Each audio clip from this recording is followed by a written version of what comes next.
Duffy. Sean fucking Duffy. The most Gen X pick for any cabinet post ever, and it just so happens to be ours. I love the fact that this congressman's experience in transportation, as far as I know, is limited to real world road rules challenge, Shona. I mean, that's a qualification, right? I mean, yeah, you got the road and the road rules, right? You could find, I suppose, a less qualified MTV star. It's just to me, it's amazing. Someone who gets called pejoratively a futurist. It's amazing that if I could go back to my younger self watching Real World Season 3 with Puck and Rachel Campos, the wife of Representative Sean Duffy, that this would in fact be where Gen X led us. And it's actually true because by age cohort, the most supportive generational cohort for President Trump is Gen Xers. You're making me proud, Greg. Yeah, I don't think they would have guessed that at the time back in the 90s. This is cable TV's last stand. Here we are, so he'll support that one. But it's interesting. I mean, there were other candidates, right? I actually thought it was going to be Emil Michael because I saw that one floating around because we joked on here that Travis Kalanick would be tapped. Instead, they almost went that route. Too qualified. That is a thing here. But also there was a Lyft exec in the mix, right? Yeah, or Lyft exec was going to be like an advisor. Lots of rumors flowing, obviously. It makes sense. They had Anthony Fox over at Lyft at one point too. So who knew that Lyft was almost the revolving door for DOT? But there you have it. Yeah. Well, anyways, welcome back, listeners. Dumping you right into the hot and heavy news this week. Before we get to the rest of our headlines, I just want to tease later on. I talk with Tatiana Peralta Quirós, partner at MobilityVC, formerly of ITDP, the World Bank, Grupo Purdy, Quinto Costa Rica, impressive resume. So we'll talk all things mobility. But lots to chew through this week. Duffy besides that. Why don't we start with something fun, Greg? Why don't we work in our new game that you love? Oh, yeah, it's great. Okay, all right, hit me. This is my penance for being on Jeopardy, right? Like, this is why you're doing this to me? Yeah, at least this time you'll win. We'll see. All right, hit me. Let's do this. All right, so Uber released their 2024 cravings list.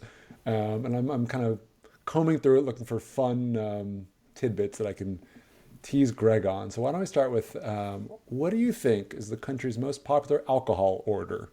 And I'll make it easier for you. It's like not like a mixed drink, but a specific brand of booze. Okay, so I mean the top two spirits in the country are Jack Daniel's and Fireball. So I'm going to go with Fireball. Ooh. That would be wild. People Uber's hard classier liquor. than Greg. I don't know. The top alcohol order, Tito's Handmade Vodka. Wow, that is classy. That's mighty classy there. I mean, not quite Casamigos level here on the tequila side, but that's pretty impressive. All right, well, okay. I salute you. I salute you, Uber customers. Keep going. Okay, let's make this a little bit easier for you. So the next one is, which state has the most generous tipper? And I wanna, it's 50's too big to choose from, so I'm gonna say, think New England. I was going to say that my immediate thought was Massachusetts. Like, let's go for some blue bloods up there. So is it Mass or is it like what, Rhode Island? So close. Number 1, Vermont. Vermont. Number 2, Montana. Number 3, New Hampshire. Number 4, Maine. Number 5, Hawaii. I'm going to attribute it to Bernie wanting strong protections for gig workers there. So it's just in the culture there that we want to protect our workers. But that does feel like it's something also like rural, small towns are kindlier folk than big city people. I know that was a lot of countryside. There you go. The fantasy of the New England town meeting. There you go, Jonah. It even applies to Uber tipping. Okay, final one. You can do this, Greg. So, most frequently paired food and booze combo, and obviously that would be 10,000 billion permutations. So I'm going to start you again. The first half of this is a frozen margarita, and the question is, what do people pair that with? Is it with taco? Is it with a hot dog, or is it with a steak? Gee, do you think it could be a taco? The question is what kind of tacos, I wonder there. But I'm assuming that I mean, I really hope it's steak. I really hope they're completely incoherent. But let's go with some sort of Tex-Mexican dish of some kind. I'm sorry, it was steak. Frozen margarine steak. Never had that combo. Never occurred to me to have that combo. How are they Not not? a real man, Greg. How are they not drinking vodka martinis if you're ordering Tito's and steaks all the time here? But all right, well, perhaps you need a new podcast co-host. But I'll promise to do better next time, man. And to everyone ordering on Uber Eats, where are the Tums? Jesus. Greg's got his finger on the pulse here of how Americans shop. That's why you call me coastal elites here. Oh well. Back at more serious news at hand. Coastal, Greg. We're a whole different place there. I won't even get started in case IRCC is listening to me. But where are we with the news then? Fun and games aside here. Okay, let's get straight to the IPO watch then. A couple ones on the ledger. So near and dear to me, Turo, as always, updating their S1. Just waiting for capital markets to say welcome home, showing kind of 8% or so growth, which is beats the Hertz and Avises of the world, but is no longer double digit sassy kind of numbers. So you can kind of see why they've been hesitant. It will be interesting to see if they get out there. I'm really enjoying the memes here of like all the B2B SaaS companies that have been waiting in theory for years now to go public. But now, even that the markets are thawing, they still can't go public because they're a bunch of zombie companies. I guess we're going to find out like who actually has a future as a public company or not. Just keep selling secondaries. Why ever go public? Exactly. It worked during ZERP. It'll work now, baby. And then back on the kind of hotter money side of things, Chinese AV startup Pony AI boosting its IPO goals, asking for a little bit more than I was thinking last week. So now looking to cash in for $260 million, which is pretty good for a company that lost its permit in the U.S. like 2 years ago. There you go. I would say the international IPO action is interesting. We covered Talabat last time there, but it looks like they're about to raise 1.5 billion, so 10.2 billion valuation if that goes through. So lots of stuff happening there, just not back in the States quite yet. And Pony, I should note, this is still a down round from their last raise when they pulled in, I think, at like almost $8 billion valuation or something. So, ebbs and flows. It happens. Not crammed down quite yet. What's our other China news this week? So speaking of dual domiciled companies, so Too Simple, the AV trucking company that imploded a little while back, it's got some interesting like shenanigans where the company still exists in China, even though the U.S. company had been based in San Diego. The Chinese remnant company has totally pivoted to doing like AI for animation for films. Just hey, we got some computers, I guess. And so now it's become this nasty fight where the founder who started a new company wants to block the asset transfer to the Chinese company. So something for the lawyers. That's who always wins in these cases. Yeah, I guess we can expect more of that one. It has always been interesting how American transportation mobility companies have been on the front lines of our new Cold War there. So I guess we can expect more of that to happen. Well, I want to pivot over to grocery here because, again, second month in a row, according to Bricks Meet Clicks, October online grocery sales up 28%. How do you say we are so back when we're so back again? Like this to me feels like it's like a leading indicator for bird flu or something. You're right.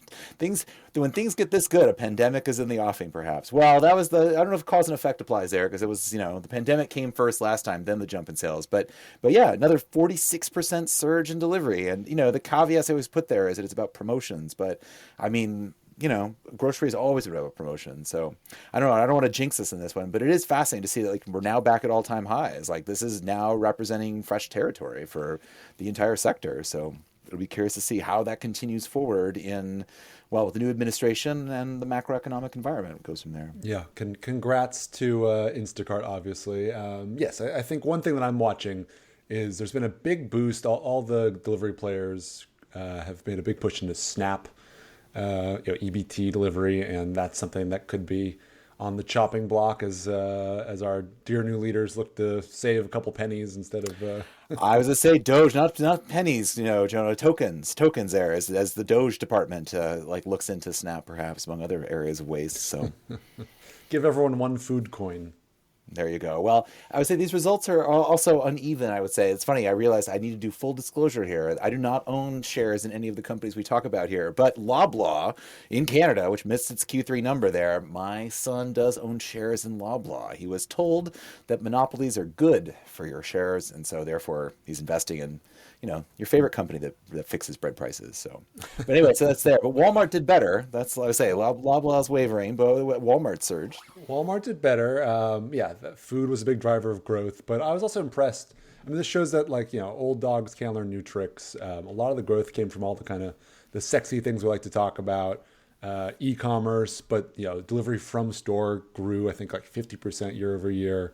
They've grown a big ad business, Walmart Connect. They've got their membership thing going double digits. So kudos Walmart. I mean, whatever they're doing in Bentonville, keep an eye on it.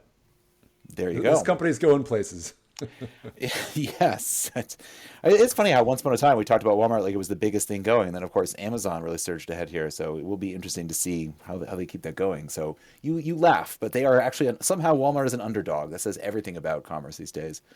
But I want to pivot over to robotics because when we last left Neuro, our friends at Neuro, who of course were coming up with a delivery bot that of course could go in mixed use traffic, etc., to 35 miles an hour, they were getting out of the hardware business because nothing burns through cash like prototyping autonomous vehicles, and that's where I had kind of forgotten about them amidst the chaos of our lives. But interestingly enough, they are expanding coverage out in California. They're expanding, basically the operational domain design to cover about, I think, 70% of Houston.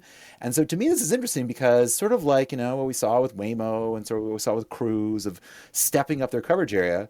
But Neuro is sort of opening it up where they're licensing the tech. So who wants to be brave here and design new vehicle types to cover these areas where the technology can do it? And is this going to be like a wild, wild west where you have maybe a dozen entrants or something? It would be kind of fun to think about. I do think that the devil's in the details. I don't think they were covering 70% of Houston. I think it's a 70% expansion of the area, yes, which right. could be from 1 to 1.7 square miles. Galactic Houston covers entire states, obviously there. But big chunks of these cities here, which is a significant increase here.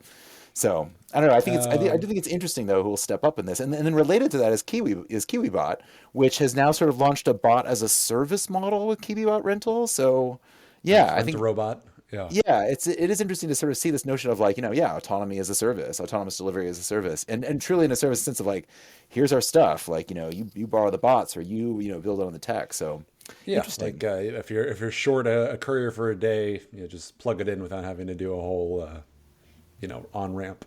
But I want to throw one more company in the mix there because I hadn't watched them too closely before. But Loxo, which is a Swiss self-driving delivery company. You don't hear about the Swiss this one too often. They're expanding to Germany. It's a little bit of a territory expansion of their own. Obviously, podcast not a great place for images, but vehicle looks kind of like a Neuro meets a RoboMart. Meets a little bit more utilitarian form work, but watch out Munich. There you go. Well, all right. So one last item then. So you recently talked to Serve about their is it Vibu or Vebu? I've never heard it pronounced out loud. I think Vibu. All right, so Vibu, so their Vibu acquisition. So tell me more about this, about what they said about this, because I think it's interesting. Because the line in the newsletter is that thinking about the full automated make line to delivery bots stack, which is something that I've thought about in my wildest fever dreams. But the fact that there's now actual corporate strategy of the how do we build the automated restaurant delivery stack is really interesting. So any further details you can shed there? Yeah, I mean, so Vibu had been around for a while. They used to go by the name Wavemaker Labs, which was much easier to pronounce. And while they, I think, initially did some of this sort of flashy, it's going to be a robot that makes your boba or cooks your pizza, they've retrenched to more kind of back-of-house stuff. So their big product these days is the Autocado, which chops up avocados and makes guacamole for Chipotle. And so, I think the point is, if you're selling to these big, quick-serve, fast-casual restaurants, you can become a one-stop shop that basically eases and automates the whole thing from front to back of house. I think it makes sense. To me, the best robot is the one that you don't see and you don't think about. It's just the machine that makes the guacamole a little bit faster, right? So I think there's a little bit of logic there, but then it's also, the company's been closely linked with Serve for a while, so there could have been some, the left hand saves the right hand sort of stuff. Who knows? True, but it is interesting that like that logic is now in play here. This idea that like we link it up. I mean, we laughed at. Oh, I already forget of like have your drone roll to zip line or roll to wing and like and fly. Like it's interesting to see what these tie-ups will start to develop. Like which robots will be interoperable with which other ones. Yeah, once the robots start making alliances, I think that's the part of the movie where we should get scared. That's true. Yes, we'll see what fiefdoms they carve out there for us. Well, on that cheering note, let's kick it over to Tatiana Quirós. I'm here with my friend Tati Peralta Quirós, who works with me as a partner at MobilityVC and is all around just an amazing mobility expert. So, hey, Tati. Hey, Jonah, how are you doing? I'm good. I'm sure I butchered your last name a little bit there, didn't I? Hey, it's great. I'll get it one of these days. But no, I think, I want to start at the very beginning because I was LinkedIn stalking you as one does with a friend. And Tati, you have maybe the most amazing CV I've ever seen. I mean, just kind of racking up Gensler, ITDP, you went to Harvard and MIT, World Bank, worked for the government of Costa Rica, innovation officer for Grupo Purdy, started Quinto Costa Rica. I mean, where do you find the time? Yeah, I guess my life has been in transport. What can I say? I've been one of those weird people that, starts in transport, stays in transport, and still manages to get up every day excited about transport. Always moving. And I will say that the one part that stuck out the most is that you're also a certified yoga teacher, I saw. Yeah, I mean, you have to find a balance. It sounds like something that they teach you on the first day there. But I think before we talk about what we're working on at MobilityVC, which I think is listeners are going to find fascinating, give me a little bit of the background. Like, what are some of the highlights of that career? Like, what's the Tati story? The Tati story? Well, the Tati story actually starts in Costa Rica, which is where I'm from. And I think part of, looking back and you do some analysis back in your life and part of where the transport passion started, you grow up in these cities where, if you think of this ideal of a city that's planned well and, the transport works and it's a beauty to get around. Well, unfortunately, my hometown is not that. It's quite the opposite. Was this San Jose in Costa Rica? San Jose, yeah.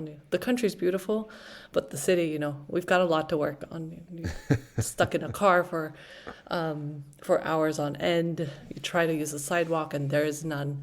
And I think, looking back on it, it was just, you get this inkling that, how you move really determines kind of the happiness in your life. So after that, as I said, started my college career already determined that I was going to study transport, essentially how people move and try to make, cities a little bit more livable and life a little bit better by how we move. So started essentially my career and just by academics, working at MIT, as you mentioned, taking a very kind of mathy, quantitative look at transportation. And from there, jumped to the World Bank, where, having such a, let's say, quantity background, doing data analytics before the term data science actually existed, jumped into, bringing the world of tech and spatial analytics to mobility problems and transportation problems around the world. And this is all like a nice way of saying that you're a dork, right? I mean, yes, indeed. But, it takes one to know one, Jonah. So, yeah, I meant that as a compliment. So, we started kind of looking around the world and creating these very versatile and easy to use tools so that we could make better transport projects. And after you work around the world, you realize that, unfortunately, change doesn't come about with kind of like local champions. So I decided to go back to Costa Rica and actually joined the government there. So I worked for the president of Costa Rica and kind of trying to push these, sustainability agendas and electronic payment and bringing in kind of data analytics and reform to the bus transport system and electric mobility, which it's actually nice to see, some of these things are coming into fruition, not just now, years later. And then from there jumped to the private sector, which, is where my entrepreneurship, journey really started. You caught the bug. I caught the bug, and it's such a good bug to catch, I will say. After years of working in kind of large corporate institutions or the government, where unfortunately change happens slow, you get the chance to build your own team, you be submerged in tech, make your own decisions, move fast and break things. And you do it. Breaking the right things, not the wrong things. Exactly, things that, are okay to break. And I guess, the two things I'd love to drill down a little bit is like, one, what does it mean to be the Chief Innovation Officer for Grupo Purdy? And two, tell us about starting Quinto Costa Rica. So Grupo Purdy is one of the biggest automotive groups in Central America. They have presence in North America as well. Essentially, it's a dealer-distributor group, and they have some of the world's largest brands in Costa Rica: Toyota, Ford, Volkswagen. But they also do after sales, insurance. So it's kind of this like big automotive mobility firm.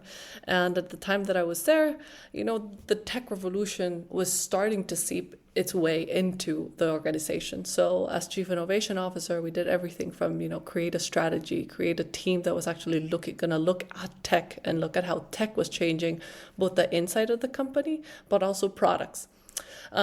What they did, how the concept of a car was going to change in the next couple of years. So we actually created a mobility as a service platform that actually then was spun off, and it was renamed Quinto because we actually had a partnership with Toyota at that time, and we created the first subscription multimodal mobility as a service platform. It was a great experience. Really cool. Unfortunately, timing was not on our side, and we launched the Thursday before COVID shut down our country.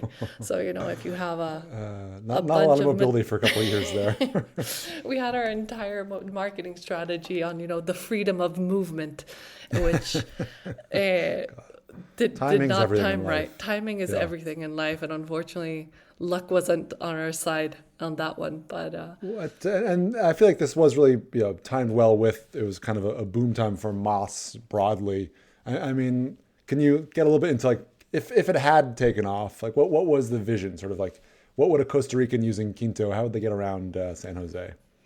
The vision is something that we're still working on. And to be honest, it's probably what we're going to see happening more and more in different cities around the world. But the vision was essentially it's your one app that unifies all your mobility needs. And, when we launched it, it had everything from car subscription, micro-mobility, car rental. We were already integrating shuttles in a subscription service. So essentially you had the same way you have your cell phone plan, or in this case, your Netflix, let's say your Netflix, and you have in that plan a vast, number of options. And you can choose depending on that day whether you would need a car or a bike, or whether that weekend you were actually going to go into the beach and then maybe you needed a bigger car, SUV. So it allowed you to change depending on your needs. So it's the Holy Grail. It was the Holy Grail. And the beauty of actually doing it at a place like Grupo Purdy at that time was that actually a lot of these services were already there. So what we had to do is actually create a platform and integrate all of those services into a one-on-one comprehensive app that was very user-friendly. And the idea was always to then kind of create a marketplace around that. And in that, include public transportation, include other services that maybe weren't from inside the group. So that was the vision. It's a great vision. As I said, I think it'll come into fruition maybe, and hopefully time will be on the side of the next person doing it. Yeah, I mean, especially given for Purdy in particular, like all the assets are already there. It's just about tying them together with this kind of web of service layer that makes it accessible, affordable, easy to switch modes. So it should happen. Yeah, it's interesting what's happening. It's in some way the writing is on the wall, but it's a very big lift for a lot of these companies that have had their footing in let's say the traditional ownership model of automobiles, and it's a big lift, in terms of tech, in terms of how you move, in terms of how you think of projects. So it was a really cool experience in working and kind of bringing all of that in, right? Bringing the way you work in a tech company, how you create agile processes, improve. It was funny to describe to a group of, let's say, more traditional people that that the product that we would have built was something that we didn't know yet, right? That it was going to be something like we thought, but we would have to learn along the way. Building the boat as you sail it, kind of, the plane as you fly it, or the car as you Say- drive it. Yeah. Exactly. And that everybody has a plan until they get punched in the face. Unfortunately, our punch was COVID, so it was a little bit too much. It was a big one. Well, and then so after that, you and I think we basically started working with MobilityVC around the same time, both been there about a year and a half. And it's been, I think, a really exciting year and a half, working on cool projects. Just tooting our own horn for a second here for people listening that aren't familiar. Obviously, we do early stage investing, corporate VC, and advisory work, but just did some light branding refresh. So happy to see that finally out and live. And we've signed some new LPs. So welcome Jaeger Gruppen, Norway's premier auto dealership group. So I mean, what do you like about MobilityVC, Tati? Look, it's we said it in joking that it takes one to know one in the transport space, but I do think that what differentiates us is that we have a group of specialized people that have been, are not only passionate about the transport world, but have been in the trenches in one way or another, right?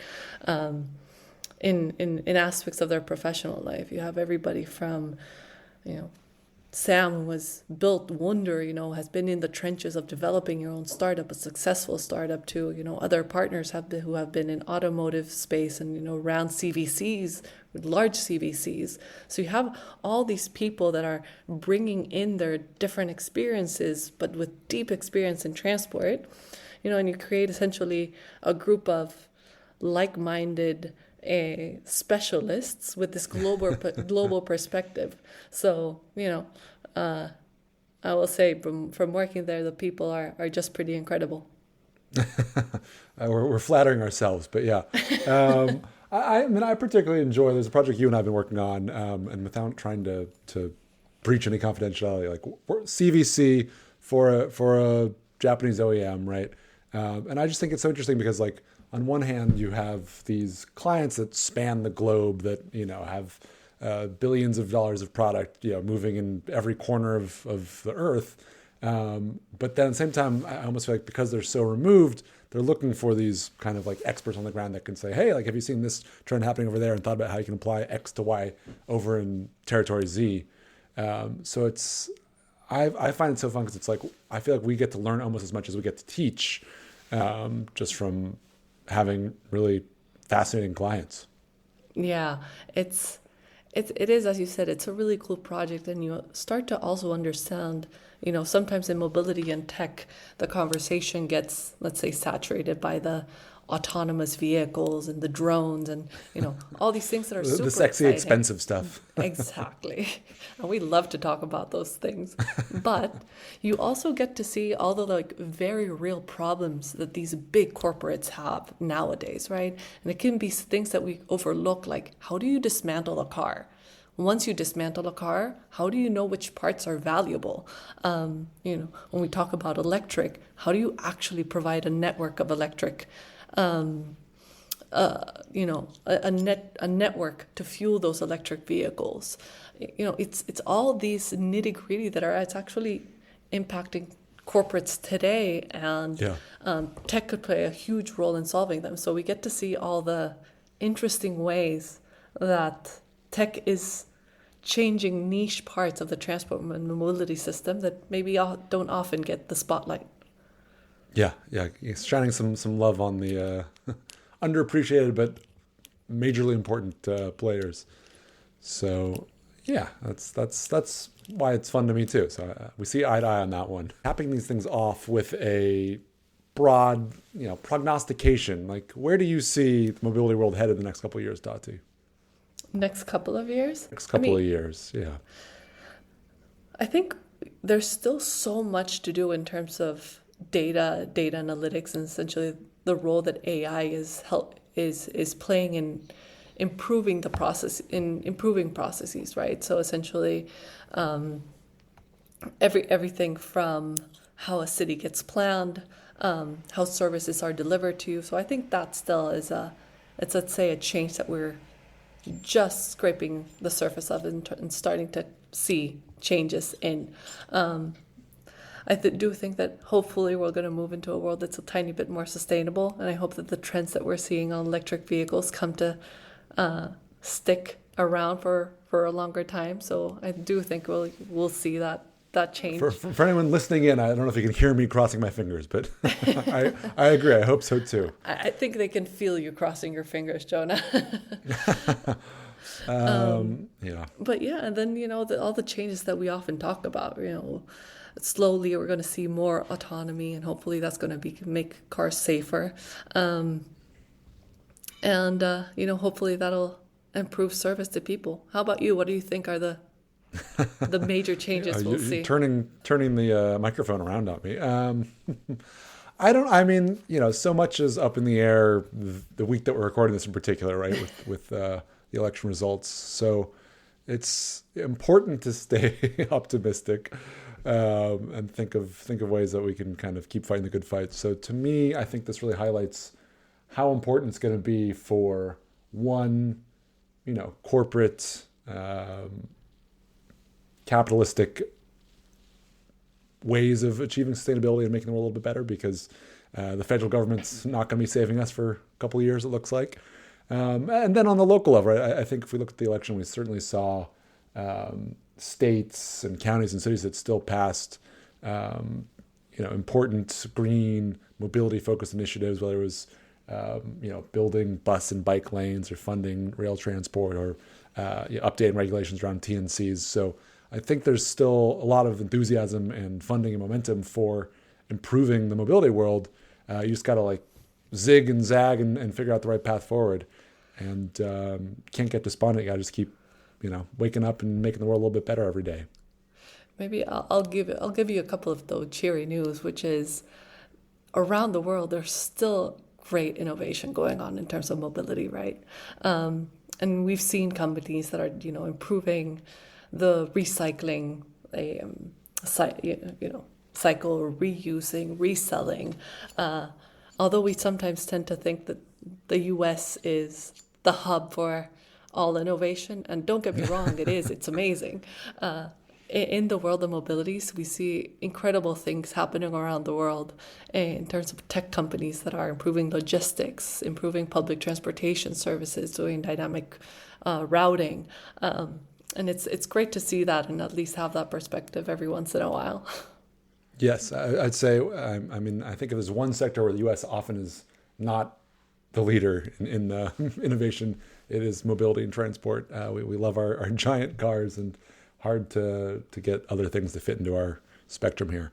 So, but I appreciate, I think it's a good cheery note. Tati calling in from Switzerland for a little context there. Thanks for stopping by. Well, thanks for having me, Jonah.